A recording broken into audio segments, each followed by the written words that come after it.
عورتیں شیشے کی مانند ہوتی ہیں اور محبت ان کی کمزوری، ان سے نہیں کھیلتے۔ شیشے کو ذرا بھی بھاپ چھو جائے تو وہ دھندلا ہو جاتا ہے۔ معافی اتنی ہی خوبصورتی سے مانگنی چاہیے جس قدر بدصورتی سے کسی کا دل دکھایا ہو۔ تمہاری ساری پریشانیاں تمہاری خواہش کی وجہ سے ہیں۔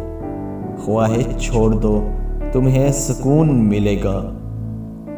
پانی جسم کو پاکیزہ کرتا ہے، آنسو انا کو، علم عقل کو پاکیزہ کرتا ہے اور محبت روح کو پاکیزہ بنا دیتی ہے۔ اپنی تکلیف میں گم نہ ہوں، جان لو کہ ایک دن آپ کا درد آپ کا علاج بن جائے گا۔ عورت جب اپنے مرد کی بات نہ مانے، اگر مرد ناراض ہو تو اسے خود نہ منائے اور بات بات پر بیزاری کا اظہار کرے تو سمجھ لو کہ اس کی زندگی میں کوئی دوسرا مرد ضرور ہے۔ اگر تم عظمت کی بلندیوں کو چھونا چاہتے ہو تو اپنے دل میں انسانیت کے لیے نفرت کی بجائے محبت آباد کرو۔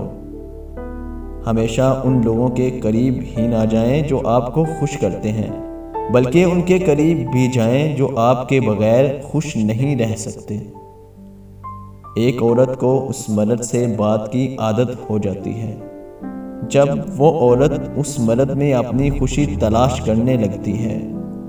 عورت جب تک روتی ہے صرف تب تک کمزور ہوتی ہے، لیکن جب وہ رونا چھوڑ دیتی ہے تو اتنی مضبوط ہو جاتی ہے کہ پھر محبت یا نفرت اس کے لیے کوئی معنی نہیں رکھتی۔